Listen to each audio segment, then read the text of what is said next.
So recently, BioWare basically revealed Dragon Age Veilguard, the next installment in the Dragon Age series. And for the most part, it looked very good. It looked very fun. Now, I've seen some people complain about the cartoonish art style or the comedic vibe that the game is giving off.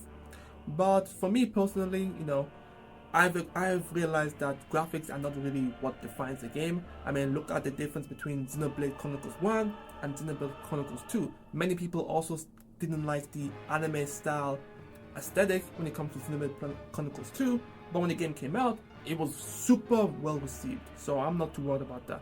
So long as the gameplay is fun and the narrative is strong, that's all that matters. Now, the reason why I want to talk about Dragon Age Veilguard is because I've been seeing a lot of people once again complaining. And a lot of their complaints, honestly, they don't hold any strong bearing in my opinion. But I'll let you guys decide on this. So recently, it was found out that every character in the series was going to be pansexual. And you might think to yourself, I don't understand. Why is that such an issue? Because when you think about it from a gameplay mechanic, Dragon Age Veilguard is a role-playing game. And the whole point of a role-playing game is to allow you and us, the players, to role-play as whoever and whatever we want in our own game. So, for example, me as a straight guy, if I want to roleplay as a straight guy who hooks up with a straight woman, Veilguard will not prevent me from doing so. But if somebody else who, let's say, she's a lesbian and she wants to roleplay as a lesbian in Veilguard, the game will not prevent you from doing that. So, that is the romance mechanic that has been implemented in the game. It is not something new. Baldur's Gate did the exact same thing. I think more and more games, RPG games, tend to let you do this. Yes, some games will have characters who are designated straight or designated this and that, I get that, but at the end of the day, I guess the direction that the developers of Dragon Age Veilguard went with is to offer the players as much freedom as possible. My only concern is that I hope that the characters make it clear in the game if they show any romantic interest, because I want to be able to cut that shit off immediately. I'm not homophobic, but I do not want to accidentally romance a dude, if that makes sense. I want to romance only females with my male character. That's just how it is. So long as the game gives me a clear indication, hey, this character is showing you interest, do you want to decline it? I'm perfectly fine. That was one of my main issues with Baldur's Gate 3, is that sometimes the characters were not very clear as to their interest, and it made it so that I didn't really want to romance, or even not romance, I didn't even want to talk to any dude whatsoever, because I was afraid of accidentally romancing them. So I would only talk to the girls, because I was, if I accidentally romance a girl, that's fine.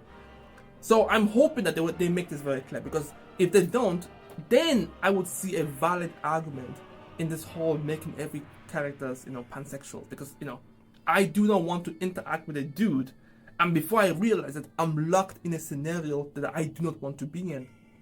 That will destroy my role-playing emotion that I want to have playing this game.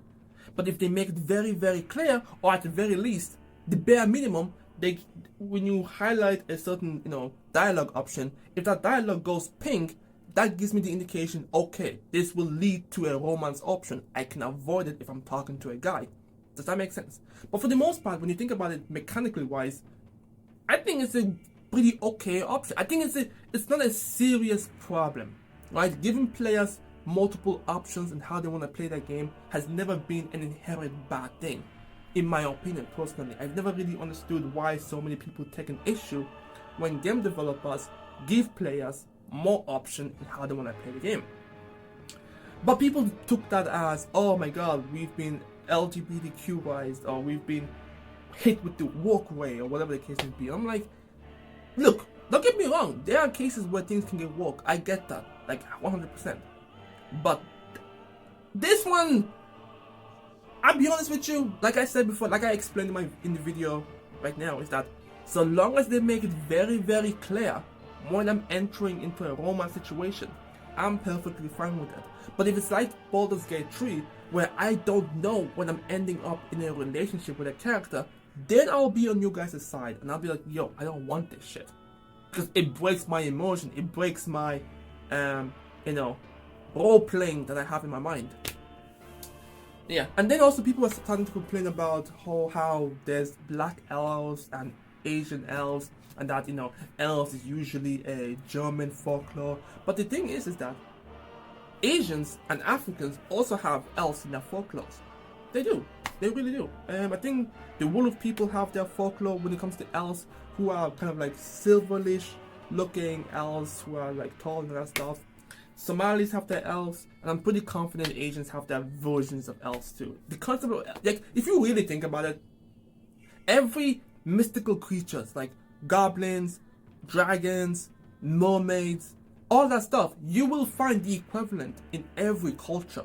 So it is not so far out of reach for you to see a black elf or a Asian elf in your fantasy games or movies, unless the narrative was very specific. So an example of this would be The Lord of the Rings has made it very clear that the elves are supposed to be, tall, slender, pale skin, as pale as snow, very, like, super white hair. Like, that's what they are. That's just what they are in the Lord of the Rings series. So that law has been established. That's cool.